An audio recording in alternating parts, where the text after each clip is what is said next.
Hello friends, Neha એજ્યુકેટરમાં તમારું સ્વાગત છે। આજે હું તમારા માટે લઈને આવી છું 15 મે 2025 ના મહત્વના કરંટ અફેર્સ, જે તમારી આવનારી પરીક્ષામાં તમને ખૂબ ઉપયોગી થશે અને તમને 1 માર્ક અપાવવામાં ચોક્કસથી મદદરૂપ થશે। ટીપે ટીપે સરોવર ભરાય, તો એવી રીતના એક માર્ક કરીને તમારા કેટલા બધા માર્ક્સ મેરિટ બનાવવામાં મદદરૂપ બનશે એ તમે સૌ જાણો છો। અને હા, તમને હું એ પણ કહીશ કે જો તમને એમ લાગતું હોય કે તમે બુકને જ કવરથી જજ કરતા હોય તો કદાચ તમને એમ લાગશે કે હા, આ નથી બરાબર, પરંતુ તમે મારા જેટલા પણ વિડીયોઝ જોશો તો તમને આઈડિયા આવી જશે કે જીપીએસસી ક્લાસ 1 જેવી પરીક્ષામાં પણ મેં જે તમને કરાવ્યું છે કરંટ અફેર, એમાંથી બેઠા પ્રશ્નો પૂછાયેલા છે। જે હું તમને ડિટેલ કરાવું છું એ ડિટેલમાંથી જ ક્યાંક ને ક્યાંક વન લાઇનર પણ બનેલા છે, તો તમે જઈને જોઈ પણ શકો છો। મેં પોસ્ટ પણ મૂકેલી છે એનું સેમ્પલ તરીકે, ને પ્રીવિયસ જે એસટીઆઈ કે કોઈ પણ જીપીએસસી ની પરીક્ષામાં હું કરાવું છું એમાંથી આવે જ છે ખરું ફ્રેન્ડ્સ। તો એક વખત તમે વિડીયોઝ મારા જુઓ પૂરા, તો જ તમને ખ્યાલ આવશે। અને ગમે તો લાઈક પણ કરજો, શેર પણ કરજો તમારા મિત્રો સાથે, અને સબસ્ક્રાઇબ કરવાનું ભૂલતા નહીં। ને સબસ્ક્રાઇબ કરો તો બેલ આઇકોન પણ પ્રેસ કરવાનું ભૂલતા નહીં, જેથી કરીને આવનારા વિડીયો અંગેની માહિતી તમને મળતી રહે। અને હું ટુડે સ્પેશિયલ મૂકું છું તમારા માટે કે ક્યારે કયો દિવસ ઉજવવામાં આવે છે, તો એમાંથી પણ ક્વેશ્ચન બનેલો છે, રાઈટ। તો હવે આપણે આજનો વિડીયો શરૂ કરી દઈશું કોઈ પણ ટાઈમ વેસ્ટ કર્યા વગર। ચાલો જોઈશું। થોડોક લાંબો ક્વેશ્ચન છે, પરંતુ ઈઝી છે। ચાલો જોઈશું। દુનિયાના સૌથી વધુ લુપ્તપ્રાય પ્રાઇમેટ્સ એટલે તો તમને સૌને ખબર હશે કે વાનર, એપ્સ જે આવતી હોય છે પ્રજાતિ, એને પ્રાઇમેટ્સ કહેવાય છે। એનો સમાવેશ કરવામાં અત્યારે અભ્યાસ કરવામાં આવ્યો છે। તેમાં ક્રોસ રિવર ગોરિલા અને તપનૌલી ઉરાંગ-ઉટાંગ કયા દેશમાં જોવા મળે છે?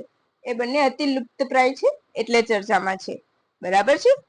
તો આપણો અહીંયા પ્રથમ ઓપ્શન છે ભારત અને ઇન્ડોનેશિયા, ઓપ્શન બી નાઇજીરિયા અને Indonesia, option C Bharat Bangladesh, option D Myanmar અને ઇન્ડોનેશિયા।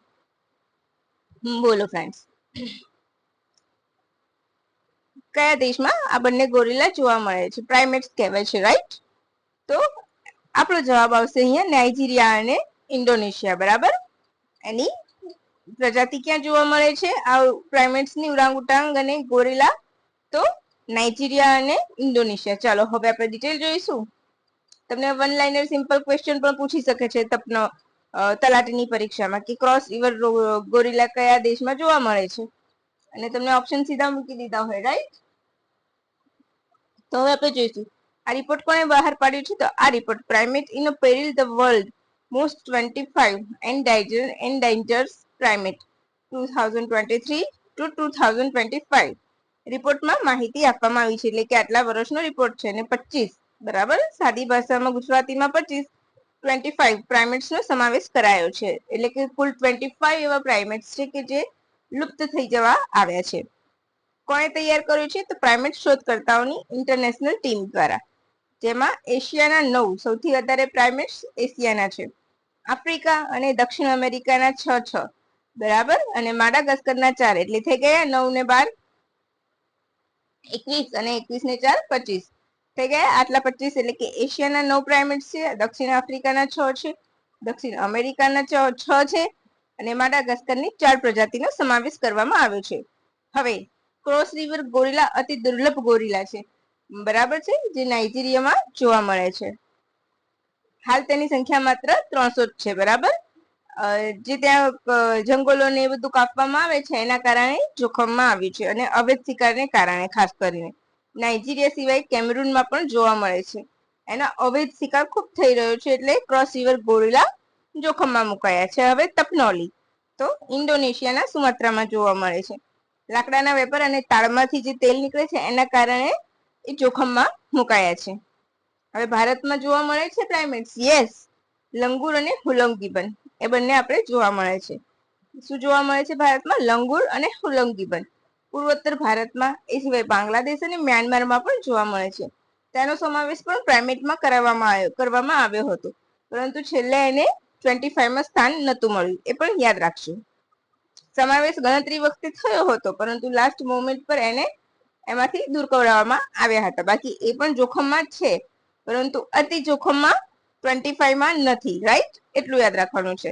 લંગુર અને હુલમ ગિબન પૂર્વોત્તર ભારતમાં જોવા મળે છે, અને એ સિવાય બાંગ્લાદેશ અને મ્યાનમારમાં. બરાબર છે. હવે તમારા આ બધા આન્સર મેં તમને નીચે જ ક્વેશ્ચન રિપીટ કરીને ડાર્ક અક્ષરથી આપેલા છે, રાઈટ, બોલ્ડ લેટર્સમાં. હવે એકદમ ઇમ્પોર્ટન્ટ ક્વેશ્ચન, યુપીએસસી ના નવા અધ્યક્ષ બન્યા, બરાબર? તો એ કોણ બન્યું છે? Option A Preeti Sudan, option B Ajay Kumar, option C Rose Millian Bathew, કે option D H K Kripalani. મેં તમને એક સરસ મજાના ઓપ્શન, તમને ખબર હશે, જોઈને ખ્યાલ તો આવશે જ, રાઈટ? તમે એક્ઝામની તૈયારી કરો છો તો તમને ખ્યાલ જ હશે.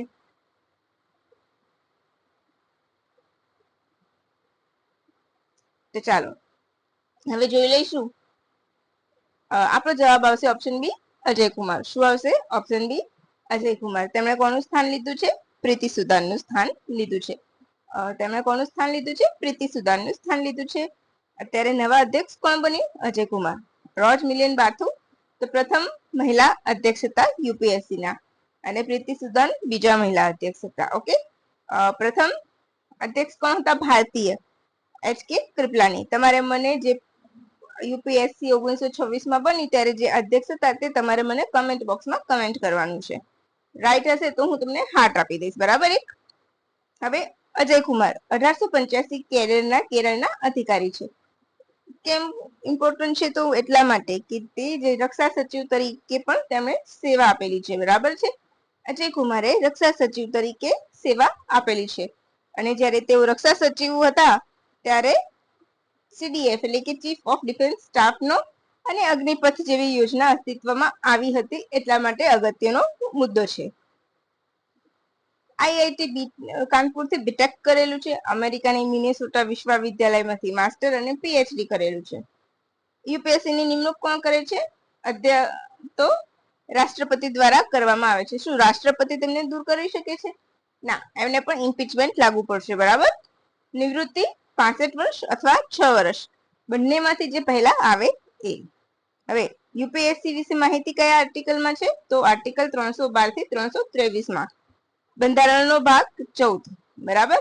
હવે આ યાદ રાખજો, જે રોમન નંબર્સમાં મેં લખ્યું છે 14, એક્સ એટલે 10, આઈ એટલે 1, અને વી એટલે 5. વી એટલે 5 થતું હોય છે તો 5 - 1 એટલે 14, એ રીતના, બરાબર?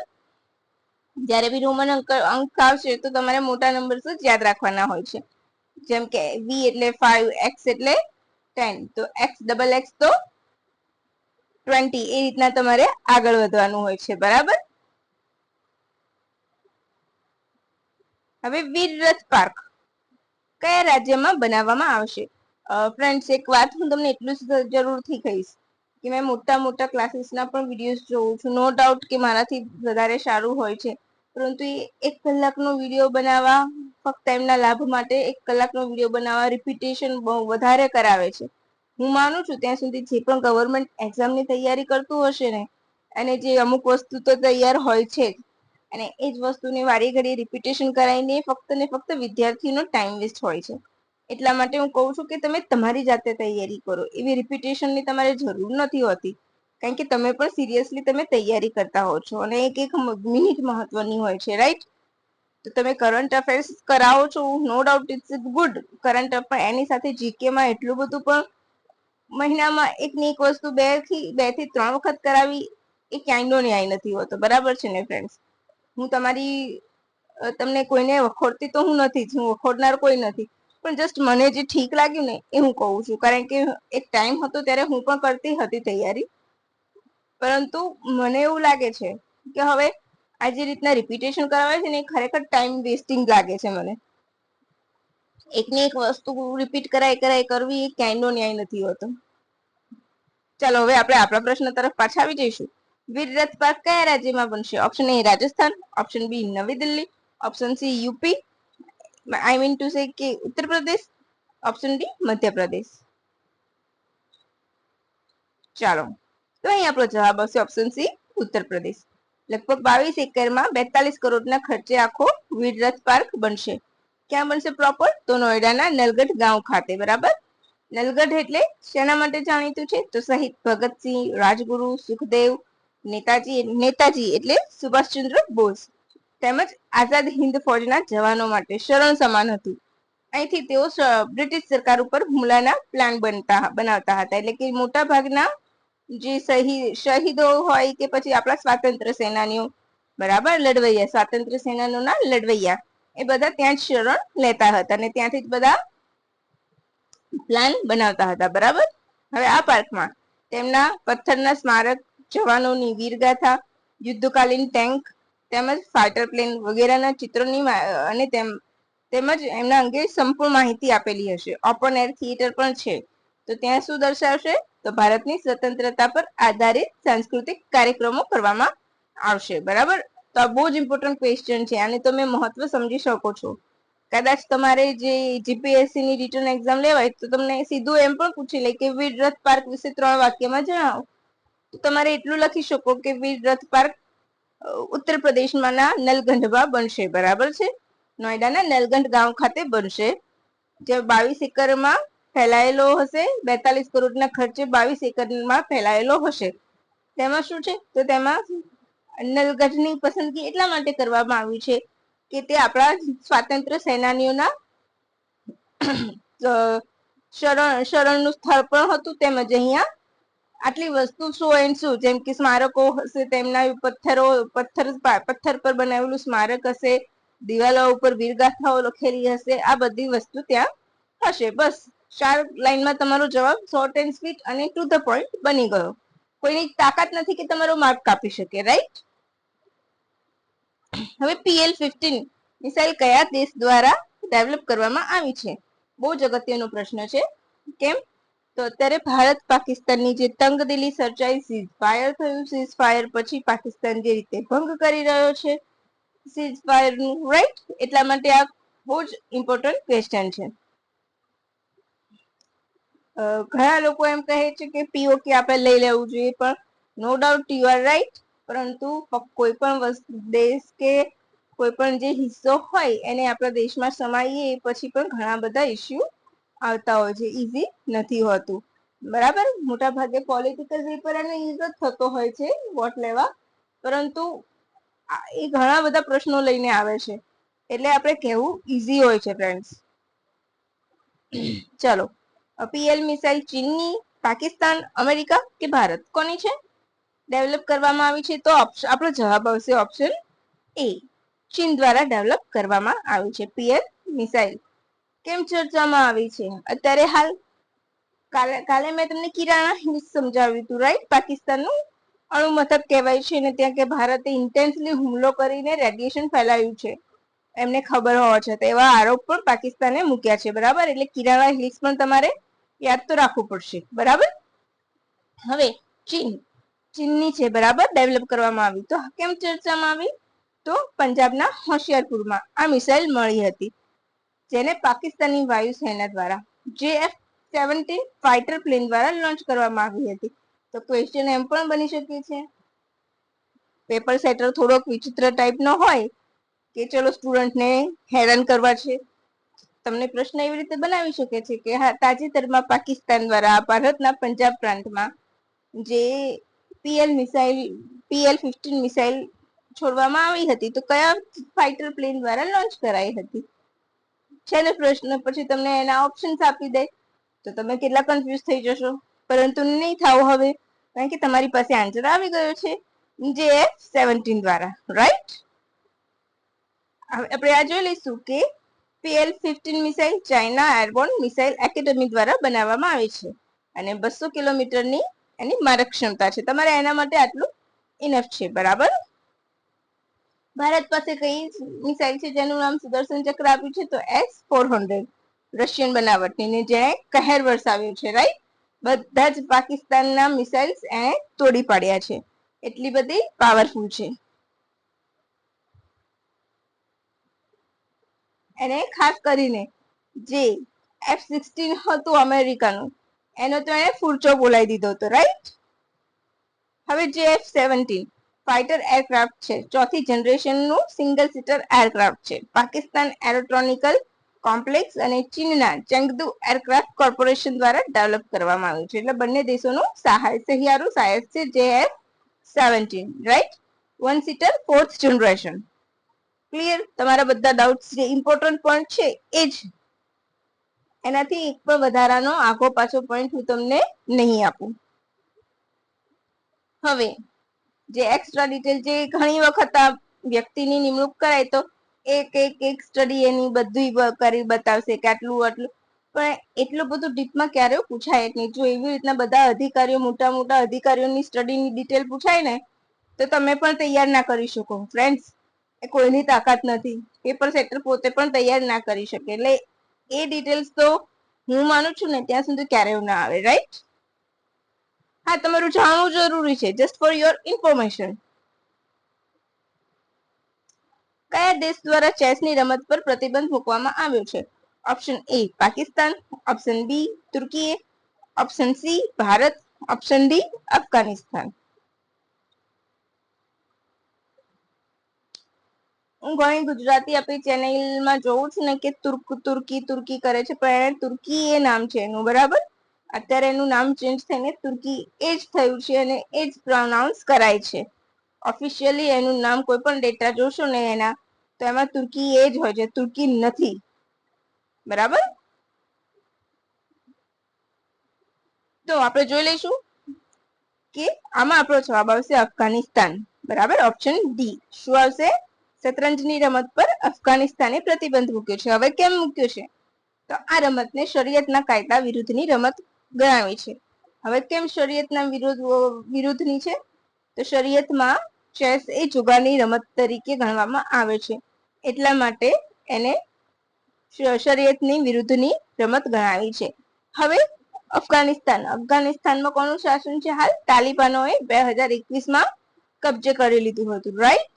હવે તમારે મને એક વસ્તુ કહેવાની છે કે મેં અહીંયા નોટ લખેલું જ છે કે મલાલા યુસુફ રજાઈને શાંતિ પુરસ્કાર મળ્યો હતો, નોબેલ, બરાબર? સૌથી યંગ વ્યક્તિ બન્યા હતા વિશ્વના સૌથી યંગ વ્યક્તિ હતા કે જેને આ એવોર્ડ મળ્યો છે, ફક્ત 17 વર્ષની વયે. યુસુફ રઝાઈને શાંતિનો. એમની સાથે આપણા ભારતના કૈલાશ સત્યાર્થીને મળ્યા હતા. કૈલાશ સત્યાર્થી એટલે બચપન બચાવો અભિયાનના પ્રણેતા, બરાબર છે? તો ક્યારે મળ્યો હતો એ તમારે મને કહેવાનું છે. તો યાદ રાખજો કે સૌથી યંગ મહિલા કહો કે પુરુષ, બંને કેટેગરીમાં યુસુફ મલાલા રઝાઈ છે, બરાબર? અને એમની સાથે આપણે શેરિંગ કર્યું હતું, કૈલાશ સત્યાર્થી સાથે શેર કર્યો હતો શાંતિનો નોબેલ પુરસ્કાર, બરાબર છે? હવે ભારતની કેટલી વ્યક્તિને શાંતિનો નોબેલ મળેલો છે એ તમારે મને કહેવાનું છે. જેમ કે મેં તમને અને હા, તમારે નોબેલ ગેલેરી જોવી હોય ને, કે મેં એક મસ્ત વિડીયો બનાવ્યો છે નોબેલ પર કે સિસ્ટર્સ કોણ છે, સૌથી વધારે કયા ફેમિલીને મળ્યા છે, બે ભાઈઓ, પિતા પુત્ર, માતા ભાઈની જોડી, એ રીતના મેં આખો નોબેલનો વિડીયો બનાવ્યો છે. તો એ પણ તમે મારા વિડીયોઝમાં જઈને જોઈ શકો છો. અને ખરેખર એમાંથી જયારે જીપીએસસી બનાવે ને ક્વેશ્ચન, ત્યારે આવા જ બનાવે, બરાબર છે? તો તમે એ વિડીયોઝ પણ જોઈ શકો છો. ખરેખર તમને બહુ મજા આવશે. હવે આપણે આગળ વધી જઈશું. કેનેડામાં વિદેશ મંત્રી તરીકે ભારતીય મૂળના અનિતા આનંદે બન્યા, બરાબર? પ્રથમ હિન્દુ મહિલા છે આ પદ ગ્રહણ કરનાર, અને ગીતા ઉપર હાથ મૂકીને, ભાગવત ગીતા ઉપર હાથ મૂકીને શપથ ગ્રહણ કર્યા છે. ભારતીય મૂળના છે, ખાસ એટલા માટે, બરાબર? હવે માલદીવના માફિલ લુકુશી એટોલ ખાતે, આ યાદ રાખજો. પ્રશ્ન કેવી રીતે બનશે? ભારતના કયા આઈએનએસે માલદીવના માફી લકુશી એટોલ ખાતે સંયુક્ત મહાનવતાવાદી અને આપત્તિ રાહત કવાયત માટે ભાગ લીધો છે? કયું આઈએનએસ હતું? તો આઈએનએસ શારદા. તો બસ ફ્રેન્ડ્સ, આજના માટે આપણે આટલું જ રાખીશું. પછી વધારાની માહિતી હશે ત્યારે આપણે ફરીથી મળીશું. તો આજના કરંટ અફેરમાં આટલા જ 5 મહત્વના પોઈન્ટ, ટોપ 5 તમે કહી શકો છો જેને, રાઈટ? અને તમને મજા આવી ગઈ હોય તો લાઈક જરૂરથી કરજો, શેર પણ કરજો, અને કમેન્ટ એક વખત જરૂરથી કરજો, જેથી મને પણ એમ લાગે કે ના, મારા વિદ્યાર્થી મિત્રો મારી સાથે છે અને સિરિયસલી તેઓ તૈયારી કરી રહ્યા છે. જે ખરેખર સિરિયસલી તૈયારી કરતા હશે ને, એ બધેથી જ ડેટા કલેક્ટ કરશે, અને જ્યાં ગમશે ને ત્યાં તો આવશે જ. ખરું ને ફ્રેન્ડ્સ? તો બસ આજે આપણે આટલું રાખીશું, અહીંયા જ સ્ટોપ થઈ જઈશું. અને આ વિડીયોની પીડીએફ પણ તમને નીચે મળી જશે, રાઈટ? અને મારું ટ્વિટર આઈડી પણ હું શેર કરું છું. ત્યાં જઈને તમે મને ફોલો કરવાનું શરૂ કરશો તો હું તમને ગવર્મેન્ટ તરફથી જે એક્ઝામ્સ સોરી એક્ઝામ્સ નહીં પણ જે ક્વેશ્ચન્સ મુકાય છે એ પણ હું મૂકવાના શરૂ કરી દઈશ, કારણ કે મેં સ્પેશિયલ તમારા માટે જ એ એજ્યુકેશનલ ટ્વિટર એકાઉન્ટ બનાવ્યું છે. તો તમે ફોલો કરવાનું શરૂ કરશો તો ત્યાં હું રોજ એક એક ક્વેશ્ચન મૂકીશ જે ગવર્મેન્ટ સાઇટ ઉપર હોય છે. અને મારો બધો જ ડેટા ઓફિશિયલ ગવર્મેન્ટ સાઇટ હોય છે ટ્વિટર હેન્ડલ એમાંથી જ હું લાવું છું. એટલે તમારે ખોટું હોય એ વિશે તો તમે ભૂલી જજો, રાઈટ? તો બસ friends, thank you for watching my video. Bye friends and have a good day.